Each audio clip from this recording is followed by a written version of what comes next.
Hey guys, so today we're going to use the 3 to change the key. All right, not trying to be cheesy or anything, but we're going to use that to take us to another key for a moment and then come back. All right, now we're going to be in the key of D flat or C sharp.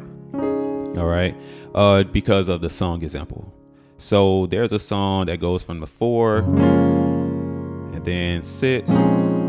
3. All right, it's called Everlasting God by William Murphy. Okay, now the reason I'm using this song is because over that 3 there's enough time to kind of go outside the key and then get back, right?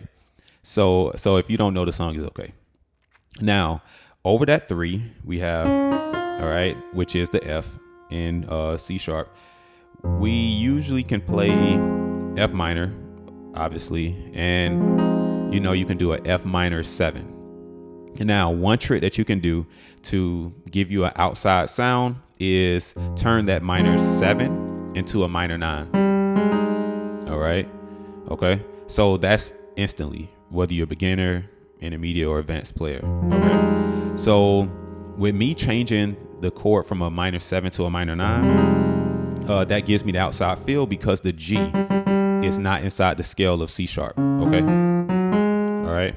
Okay, so that's what we're going to do. We're going to take that chord. Now we're going to expand it into a movement. Okay, so I always ask myself, what chord is this key in as well? All right, what other key is this chord in? All right, so we're in the key of C sharp or D flat, but this minor chord is in another key as well. That's what you want to ask yourself. We've been on this whole thing of no transpose, right?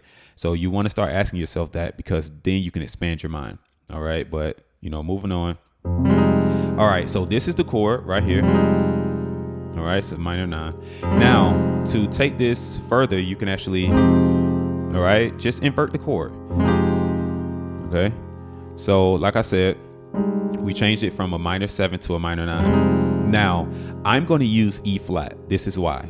Because F minor is the 2 of E flat. Okay, now I don't want to confuse anybody, but when you're looking at your scales, you have to know what is major and what is minor. So on the 2, when you're in any major key, the 2 is minor. Okay, there are certain instances where it's the dominant or it's major, things like that. But for the most part, when you're going up the scale and you're saying what chord quality is with this tone, it's the 2 is usually minor. Okay. Like I said, it depends on the song, things like that. But okay, so over the 3 in the key of C sharp, the 3 is minor. All right. But like I said, I'm looking and saying, well, what else can I do? Right. So I came up with E flat. All right. So we're going to do a movement in the key of E flat. All right. Now, again, in the key of E flat, the 2 is F. So instead of playing this F, minor 7, I can add the 7 in there. I'm going to do the F minor 9. All right. Now, thinking of circular movement, how can we get to the 2? All right. So we're not thinking about D flat anymore for right now. We're thinking about E flat. Okay. For the 2, how can we get to the 2? Well, using circular movement, if we look on the chart, or if you just know, you can use the 6 to get to the 2. All right. All right. So we can use that C to the F. All right. But if we take it a step further, we can actually use the 3. And so it can be a 3, 6, 2. All right. So hopefully you've been practicing your scales so you can kind of follow along easily.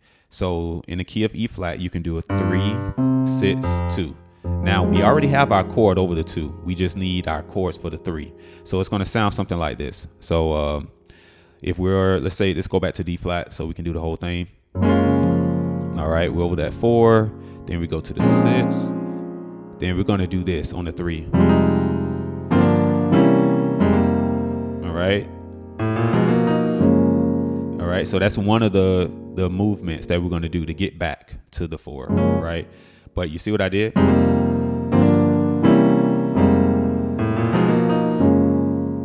Now the other one is going to sound like this, just so you guys can hear it. So watch this. All right. Okay. So I did the same chords. I just switched up. I just inverted. So the first one, right? The second one is, okay. And then, so yeah, I just inverted. All right. Now, the reason I'm explaining this is because a lot of times these are easy chords. So if you're intermediate to advanced, you can kind of look at what I did and just kind of keep it moving. But with the beginner, you need that explanation. Okay. So over that 2, right? We are going to use the 3. Now in E flat, over that 3, it's the same thing. It's the same concept. Okay. So over E flat, over that 3 is G. So a G minor, and then we're going to play the 7. Now, how can we make this G minor 7 a G minor 9? All we're going to do is, instead of playing the root, we're now going to play the 2. Okay. All right. And when I say the 2, that's just if you're looking at B flat, right? I mean, not B flat, but G. Think about that scale. Okay. Whether it's major or minor scale. The 2 is the A. Okay.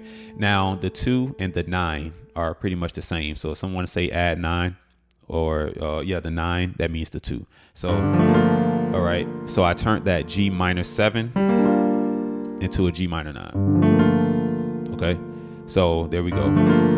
So you could do this instead of just playing, right, just a regular G minor 7. You can actually do this. All right, your choice. Here we go. Over that C, we have a C7 flat 9, just a diminished chord. Okay, or I'm just inverting it so you can see it. All right, so you can see how I'm playing it, by the way. And then I think I added that 3 in there, the 3rd. Okay, and then back to the our F minor chord. You can do it like this, or sometimes you'll see me add, that B flat in there. Okay, and that's the entire movement. So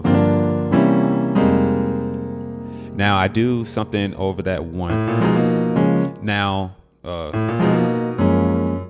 this right here is the 1-4 in C sharp, because I have to get back. A lot of times you want to use a transition chord to get you back. All right, so I just use circular movement. So 1, 4. Okay, and over that 1, I know a lot of you guys, especially in gospel music, you heard this. All right, that's the chord overall, right? Just a D flat 13. So it's still a 7 chord, right? A 7. So it's a dominant. All right, that's why I want to highlight this in my left hand. Okay, so you still got the 7, the dominant 7, but you're adding a 13, which is the 6, right? 1, 2, 3, 4, 5, 6. Okay. All right, and you got that 9 in there too. But yeah, that's what it is. It's just that if you have a bass player and they are playing the 1 already, you can just, all right, just some little pickup notes. So A, B flat over that B. All right, or you can do something like that. All right, and then to the 4. Okay, and that's pretty much it. So if you take this concept, it can kind of help you expand with your thoughts, or in your thoughts, with adding to your plan. So here we go. 4, and then 6. You can do.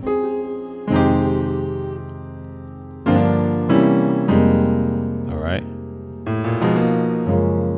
So that's one way, right? So we just used the 3 to change keys and then to get back. Now that was one way. It's the other way. So we start back on that 4, 6, and then we can do 3. All right. Or let's say,